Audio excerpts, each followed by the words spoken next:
Hello Radhe শ্যাম, good morning everyone. তো চলো আমার সাথে, আজকেও আমি স্কুল গিয়েছিলাম প্রজেক্ট জমা দেওয়ার জন্য।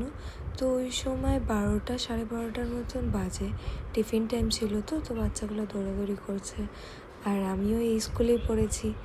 তো যাওয়ার পথে একটা খুবই সুন্দর গণেশ মন্দির পড়ে, আর আজ তো বাড়ির থেকে খাওয়া দাওয়া করে বাড়াইনি। তো লাস্ট অপশন একটাই ছিল আমার দিদুর বাড়ি। আর এই স্টিকারটা না, আমি যখন 8 বছরে ছিলাম তখনকার। আমি গিয়েছিলাম পার্লার আজকে। তো শরীর যেহেতু আমার ভালো না, ভেবেছিলাম গড়িপুরেই করে আসি। তো যাওয়ার পর দেখি যে একটাও লোক নাই থ্রেডিং করার মতন। তারপর আমি দাদাকে ফোন করলাম, ব্যাংকে যাওয়ার ছিল আমাদের। তো দাদা বললো বাড়ি চলে আয়। যাওয়ার পর দেখি রাধারানী আর গোপাল কী সুন্দর বসে আছে। তারপর দাদা আমাকে নিয়ে বাড়িতে ড্রপ করে দিল। বাড়ি যাওয়ার পর আমি অল্প রেস্ট করেছি। রেস্ট করার পর উঠে আমি অল্প প্যাকিং করাই ছিল।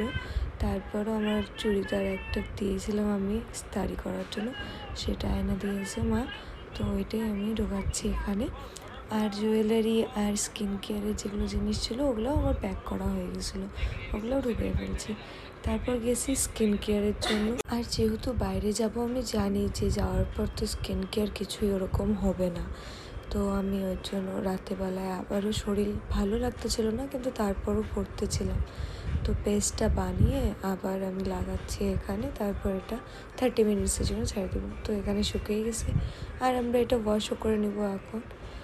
আর আজকে বাবা ছিল না, বাবা চলে গেছে শিলিগুড়ি দাদার সাথে। বাইরে কিছু কাজ আছে কয়েকদিনের জন্য, তো আমরাও তো থাকবো না।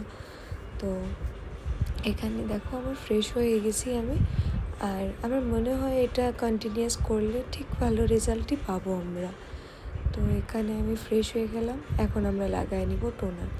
টোনারটা লাগানোর পর না 5-10 মিনিটের জন্য আমি মুখটা ছেড়ে দিই, যেন ভালোভাবে অ্যাবসর্ব হয়ে যায়। আর এখানে আমি যে হেয়ার স্প্রেটা বানাইছি সেটাই লাগাচ্ছিলাম।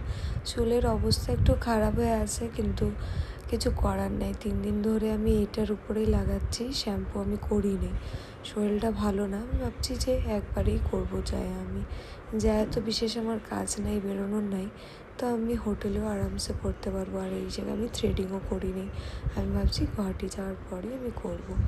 তো তারপর আমি এখানে বসে পড়ছি, আর মা প্রসাদ নিয়ে এসে আমাকে খাওয়াচ্ছিল। আমার একটুকু ইচ্ছা করতেছিল না নিজে হাতে খাওয়ার, তো মাই খাওয়াচ্ছিল। তারপর আমাকে খাওয়ানোর পর মাও ফ্রেশ হয়ে গেল। তারপর আমি উঠে এই জায়গায় ক্রিম লাগাইতে চলে আসছি। ক্রিম লাগানোর পর আমরা এখন যাব শুইতে। তো আজকের ব্লগ আমাদের এতটুকুই রইল। আশা করি সবার ভালো লাগছে। আবার দেখা হবে কালকে। টাটা।